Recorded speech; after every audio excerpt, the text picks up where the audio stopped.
Assalamualaikum warahmatullahi wabarakatuh. Alhamdulillahirabbil alamin. Segala puji bagi Allah atas berkat rahmat dan hidayahnya sehingga kita masih dapat melaksanakan perkuliahan pada mata kuliah pengelolaan pembelajaran yang diampu oleh dosen kita Ibunda Dr. Nurlaila SAG MPDI. Baiklah, kami dari kelompok 9 yang beranggotakan saya sendiri Kurnia Suciati dan 3 rekan saya Fitria Dian Sapira, Hasbia dan Indriani yang pada hari ini akan memaparkan materi tentang pengelolaan kelas. Silakan disimak. Pengelolaan kelas adalah sebuah kemampuan dan keterampilan khusus yang dimiliki oleh seseorang untuk melakukan suatu kegiatan baik secara perorang maupun secara bersama guna untuk mencapai tujuan organisasi secara produktif, efektif, dan efisien. Menurut Rusdiana menyatakan bahwa pengelolaan kelas adalah kemampuan guru atau wali kelas dalam mendayagunakan potensi kelas berupa pemberian kesempatan kepada peserta didik untuk melakukan kegiatan kreatif dan terarah. Menurut Ari Kunto menyatakan bahwa pengelolaan kelas adalah usaha yang dilakukan oleh penanggung jawab kegiatan belajar mengajar agar tercapainya suatu kegiatan tersebut sesuai dengan yang telah ditentukan dan diharapkan. Berdasarkan uraian yang telah saya sampaikan, dapat disimpulkan bahwa pengelolaan kelas adalah upaya yang dilakukan oleh seorang guru dan dalam mengelola anak didiknya di kelas dengan menciptakan atau mempertahankan suasana atau kondisi kelas yang kreatif terarah untuk mencapai tujuan yang telah ditetapkan oleh seorang guru, yaitu ruang lingkup pengelolaan kelas terbagi menjadi 3, yaitu yang pertama pengelolaan tata lingkungan fisik kelas. Pengelolaan tata lingkungan fisik kelas adalah salah satu faktor penting dalam belajar mengajar. Guru harus menciptakan lingkungan kelas yang membantu perkembangan pendidikan siswa. Lingkungan fisik kelas harus bersih dan sehat. Kelas sedapat mungkin harus dalam kondisi yang bersih dan nyaman agar siswa dapat melakukan kegiatan belajar mengajar dengan baik. Yang kedua, yaitu pengolahan dan penegakan disiplin kelas. Dimaksud sebagai upaya untuk mengontrol atau mengatur siswa agar dapat mencapai tujuan pendidikan karena adanya perilaku yang harus dicegah atau dilarang atau sebaliknya harus dilakukan. Yang ketiga yaitu pengolahan perilaku siswa. Perilaku siswa adalah masalah karena terkait erat dengan efektif belajar dari kedua siswa dan perspektif guru. Ketika ruang kelas yang bebas dari gangguan, maka siswa dapat menggunakan waktu untuk kegiatan belajar di kelas. Perilaku salah satu siswa yang mengganggu dapat mengalihkan konsentrasi siswa dari pembelajaran. Perilaku yang tidak pantas harus segera dihentikan agar tidak menyebar kepada siswa yang lain. Pengabaian yang berlangsung lama menyulitkan bagi para siswa untuk belajar dan menyelesaikan tugas. Apabila seluruh perilaku kelas dipenuhi harapan, maka pembelajaran dapat dimaksimalkan. Baiklah, bismillahirrahmanirrahim. Nama saya Hasbia, NIM 1810202023. Di sini saya akan menjelaskan tentang tujuan, fungsi, serta prinsip-prinsip pengelolaan kelas. Yang pertama itu tujuan pengelolaan kelas. Tujuan pengelolaan kelas itu terbagi menjadi 2 macam. Yang pertama, tujuan umum dan yang kedua tujuan khusus. Adapun tujuan umum itu dikelompokkan menjadi 3. Yang pertama itu untuk menyediakan fasilitas belajar, yang kedua untuk menggunakan fasilitas belajar, yang ketiga untuk mewujudkan kondisi dan situasi kelas yang kondusif. Adapun Tujuan khusus dari pengelolaan kelas itu terbagi menjadi 3. Yang pertama untuk mengembangkan kemampuan siswa, menyediakan kondisi yang memungkinkan siswa untuk belajar, dan yang ketiga untuk membantu siswa memperoleh hasil yang diharapkan. Berdasarkan tujuan umum dan tujuan khusus pengelolaan pembelajaran di atas, maka dapat disimpulkan bahwa pengelolaan kelas itu merupakan tujuan pengelolaan kelas itu untuk menciptakan suatu kelas yang kondusif, menyediakan, menciptakan, dan memelihara, serta untuk menghindari masalah-masalah yang dapat menghambat dalam proses pembelajaran untuk mencapai suatu tujuan pembelajaran. Adapun dari segi fungsi pengelolaan pembelajaran di kelas, yaitu terbagi menjadi 3. Yang pertama, fungsi perencanaan, yang kedua, fungsi pelaksanaan, dan yang terakhir, fungsi pengendalian siswa dalam belajar. Adapun yang dimaksud dengan fungsi perencanaan, yaitu fungsi yang menyangkut penataan tujuan, kompetensi, serta memperkirakan cara mencapainya. Dan yang kedua itu fungsi pelaksanaan, yang dimana merupakan proses yang memberikan kepastian bahwa proses pembelajaran memiliki sumber daya manusia dan sarana prasarana untuk mencapai pembelajaran. Dan yang terakhir itu pengendalian siswa dalam belajar, yang menyangkut dalam evaluasi dan pengendalian untuk melihat tujuan yang telah dicapai dalam pembelajaran. Jadi, fungsi pengelolaan kelas ialah cara yang dapat ditempuh untuk mencapai tujuan pembelajaran yang diharapkan. Baiklah, selanjutnya itu prinsip-prinsip pengelolaan kelas. Prinsip-prinsip pengelolaan kelas itu terbagi menjadi 6. Yang pertama yaitu kehangatan dan keantusiasan, yang kedua itu tantangan, yang ketiga bervariasi, yang keempat keluasan, yang kelima penekanan pada hal-hal yang positif, dan yang terakhir yaitu penanaman disiplin diri. Yang pertama yaitu kehangatan dan keantusiasan sangat diperlukan karena guru yang hangat dan akrab dengan anak didik selalu menunjukkan antusias pada tugasnya atau pada aktivitasnya akan berhasil dan mengimplementasikan pengelolaan kelas. Yang kedua itu tantangan. Penggunaan kata-kata, cara kerja, atau bahan-bahan yang menentang akan meningkatkan gairah anak didik untuk terus belajar, sehingga mengurangi kemungkinan munculnya tingkah laku yang menyimpang serta dapat menarik perhatian anak didik, dapat mengendalikan gairah belajar mereka. Yang ketiga itu bervariasi. Maksudnya ialah penggunaan alat atau media, alat bantu, gaya mengajar guru, pola interaksi antara guru dan anak didik akan mengurangi munculnya gangguan serta meningkatkan perhatian anak didik. Yang keempat itu keluasan. Keluasan tingkah laku untuk mengubah strategi mengajar dapat mencegah kemungkinan munculnya gangguan anak didik serta menciptakan iklim belajar mengajar yang efektif. Yang kelima itu penekanan pada hal-hal yang positif. Pada dasarnya, mengajar anak mendidik ialah menekankan hal-hal yang positif dan menghindari pemusatan perhatian anak didik pada hal-hal yang negatif. Dan yang terakhir itu penanaman disiplin diri. Tujuan akhir dari pengelolaan kelas adalah anak didik dapat mengembangkan disiplin diri sendiri. Karena itu, guru sebaiknya mendorong anak didik untuk melaksanakan disiplin diri dan menjadi teladan pengendalian diri dan pelaksanaan tanggung jawab. Sekian, terima kasih. Baiklah, saya akan melanjutkan penjelasan dari rekan saya, yaitu mengenai pendekatan-pendekatan dalam pengelolaan kelas.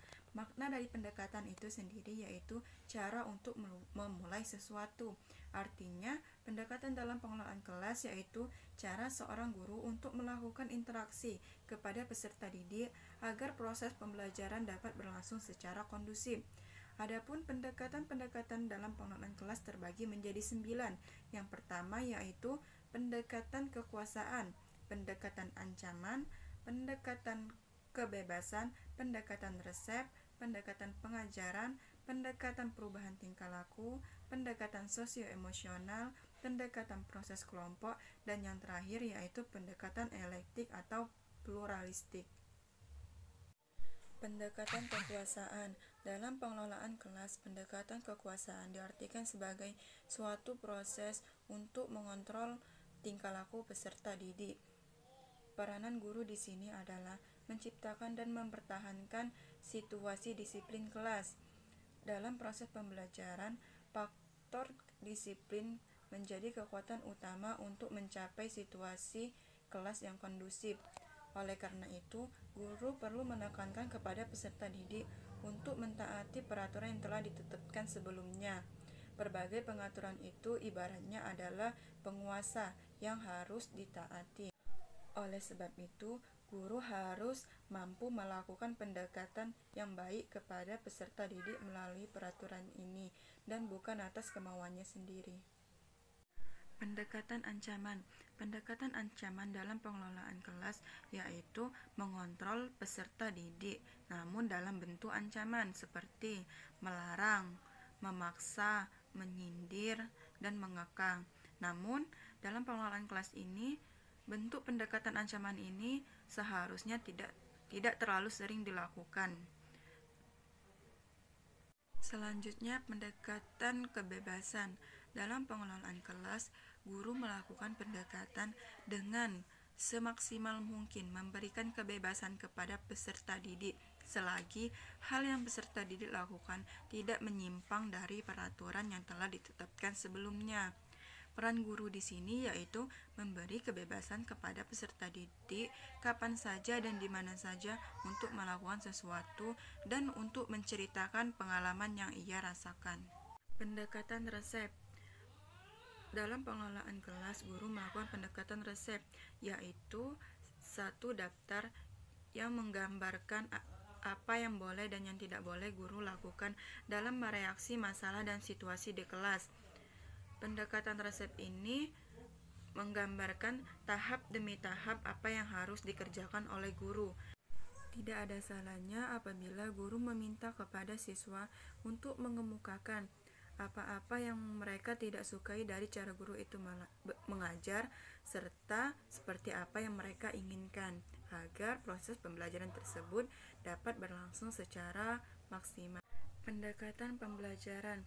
Pendekatan pembelajaran dapat diartikan sebagai cara pandang yang beranggapan bahwa kelas yang kondusif dapat dicapai dengan kegiatan mengajar itu sendiri. Adapun pendekatan ini menganjurkan tingkah laku guru dalam mengajar untuk mencegah dan menghentikan tingkah laku peserta didik yang kurang baik. Peranan guru adalah merencanakan dan mengimplementasikan pelajaran yang baik. Pendekatan perubahan tingkah laku. Dalam pendekatan perubahan tingkah laku untuk membina peserta didik, guru sebagai manajer dituntut untuk dapat memberikan penguatan positif dan penguatan negatif. Maksud dari penguatan positif itu sendiri seperti jika siswa melakukan sesuatu yang baik, maka diberi hadiah atau reward. Sedangkan jika siswa melakukan kesalahan, maka diberi hukuman atau sanksi.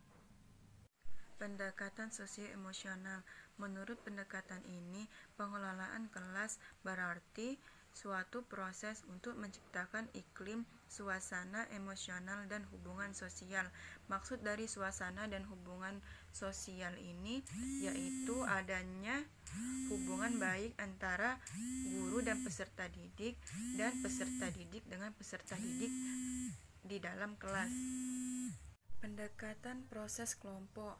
Menurut pendekatan ini, pengelolaan kelas diartikan sebagai suatu proses menciptakan kelas sebagai sistem sosial dan proses kelompok yang menjadi utama. Jadi, pendekatan proses kelompok ini yaitu cara pandang seseorang yang menyatakan bahwa pengelompokan peserta didik ke dalam beberapa kelompok dapat dijadikan sebagai alternatif karena menciptakan kelas yang kondusif. Pendekatan kerja kelompok dengan model ini membutuhkan kemampuan guru dalam menciptakan momentum yang dapat mendorong kelompok-kelompok di dalam kelas menjadi kelompok yang produktif. Yang terakhir yaitu pendekatan pluralistik. Dalam pendekatan ini, pengelolaan kelas dilakukan dengan menggunakan berbagai macam pendekatan yang lainnya. Pandangan eklektik atau pluralisme dapat didefinisikan sebagai cara pandang seseorang guru beranggapan bahwa guru dapat memilih dan memadukan berbagai pendekatan. Setidaknya ada 2 syarat yang harus dipenuhi oleh guru dalam menerapkan pendekatan ini. Yang pertama yaitu guru harus menguasai pendekatan-pendekatan dalam manajemen kelas, dan yang kedua, guru dapat memilih pendekatan yang tepat dan menerapkannya sesuai dengan masalah manajemen kelas yang sedang dihadapinya. Sekian, terima kasih. Yang selanjutnya yaitu peran guru dalam strategi pengelolaan kelas, di mana dapat kita lihat bahwa terdapat 3 peran guru dalam strategi pengelolaan kelas. Yang pertama yaitu peran guru sebagai pengajar, peran guru sebagai pendidik, dan peran guru sebagai pemimpin. Yang pertama yaitu peran guru sebagai pengajar, di mana guru sebagai sumber belajar diharuskan untuk dapat mentransfer ilmu pengetahuan dan keterampilan yang ia miliki kepada peserta didiknya. Oleh karena itu, guru dituntut untuk terus belajar dan juga mengembangkan ilmu pengetahuan yang ia miliki sehingga siswa pun dapat turut berkembang dalam materi pelajarannya. Dan juga guru diharuskan untuk dapat memahami materi pelajaran, metode, teknik, dan berbagai macam pendekatan agar siswa pun dapat lebih mudah dalam memahami materi pelajaran sehingga yang pada akhirnya dapat mencapai tujuan dari pembelajaran itu sendiri. Yang kedua yaitu peran guru sebagai pendidik, di mana guru tidak hanya mengajarkan mengenai ilmu pengetahuan dan keterampilan kepada siswanya, namun juga guru dituntut untuk dapat menjadi contoh dan tauladan yang baik kepada siswanya. Dan dengan hal itu, guru pun dituntut untuk dapat membentuk akhlak, budi pekerti, etika, dan kepribadian yang baik. Dan hal itu merupakan salah satu tujuan dari kegiatan pembelajaran yang diharapkan baik bagi sekolah maupun orang tua. Yang ketiga yaitu peran guru sebagai pemimpin, di mana ketika di dalam kelas guru bertanggung jawab terhadap siswa-siswanya, yang ketika suatu masalah terjadi, guru harus dapat menyelesaikannya. Selain itu, guru juga dituntut untuk menciptakan suasana yang harmonis di dalam kelas agar siswa pun merasa nyaman dan fokus dalam kegiatan belajarnya. Dan juga, guru dituntut untuk mengetahui latar belakang dari setiap siswanya, baik itu orang tua, keadaan sosial, ekonomi, dan kebudayaan siswanya, maupun hal lainnya yang berkenaan dengan meningkatkan kualitas belajar siswa. Yang terakhir yaitu penataan ruang kelas, di mana tata ruang kelas berarti membangun dan memelihara kelas yang kondusif bagi pembelajaran dan peserta didik. Adapun hal-hal yang harus diperhatikan dalam penataan ruang kelas ini, yang pertama ukuran dan bentuk kelas, yang kedua bentuk dan ukuran meja dan kursi peserta didik, yang ketiga jumlah anak didik di dalam setiap kelas, yang keempat jumlah anak didik di dalam setiap kelompok, dan yang terakhir jumlah kelompok di dalam setiap kelas. Adapun tujuan dari diadaannya penataan ruang kelas ini yaitu untuk menciptakan suasana yang nyaman bagi peserta didik, yang dengan hal itu dapat meningkatkan kefokusan peserta didik dalam kegiatan belajar. Selain itu, juga dapat mengarahkan kegiatan siswa dalam belajar dan juga dapat mencegah munculnya tingkah laku yang tidak diinginkan bagi siswa. Baiklah, itulah tadi penyampaian materi dari kelompok kami mengenai pengelolaan kelas. Semoga bermanfaat untuk kita semua. Kami selaku pemateri mengucapkan mohon maaf bila ada salah kata, kepada Allah kami mohon ampun. Kami akhiri, wabillahi taufiq wal hidayah. Wassalamualaikum warahmatullahi wabarakatuh.